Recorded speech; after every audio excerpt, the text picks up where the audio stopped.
Welcome to the second module about electric potential and electric energy.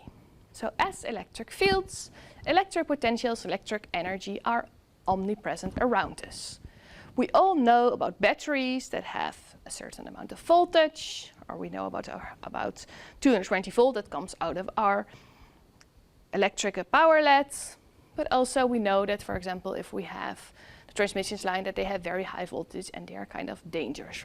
So what is an electric potential? And it's also a sort of abstract concept, so I'm going to explain it to you with the help of an analogy.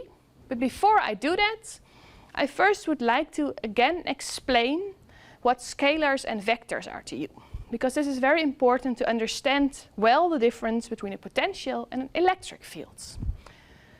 So a scalar is something that's only a magnitude. In large contrast to a vector, as we talked about last session, it has a magnitude and a direction.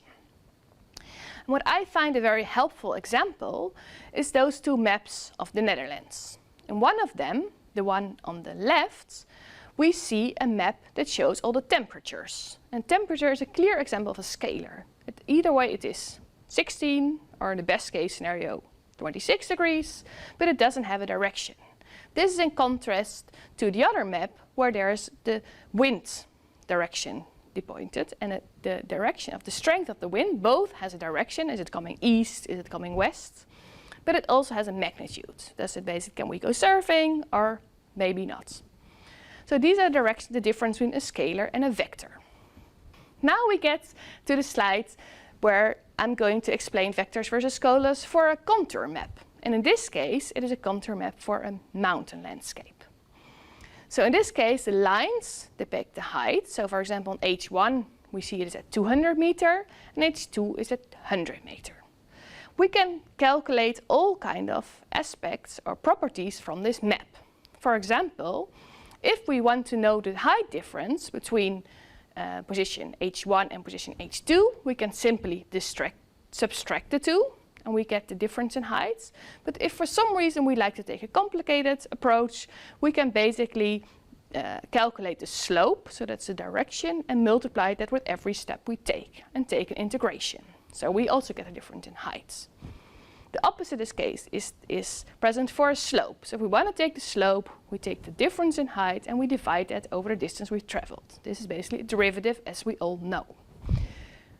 You may start to wonder why I'm telling you this, but there are very interesting analogies to a potential landscape. So in a potential landscape, basically all the different lines indicate different potentials. And in this case, the derivative of the potential is basically the electric fields.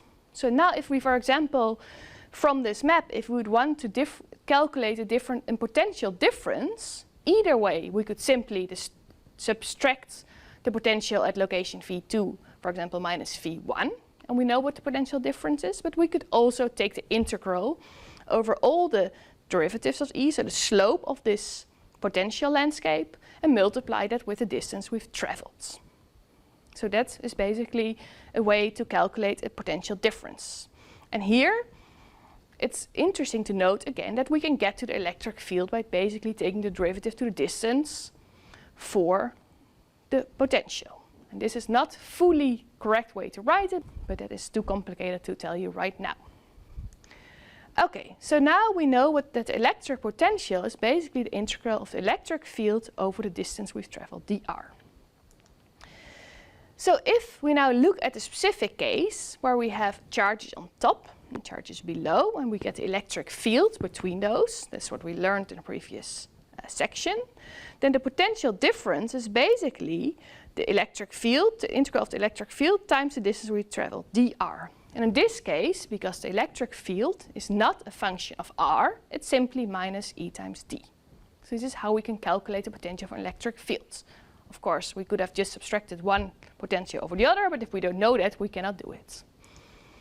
This is what we can notice, for example, for a battery. If we have a battery, we can have two ways to calculate the potential difference between the plus and the minus pole. The complicated way would be to take a wire between the minus and the plus end and to walk all the way through that wire, and every time basically measure the electric field and basically would sum over all these fields and calculate the potential difference.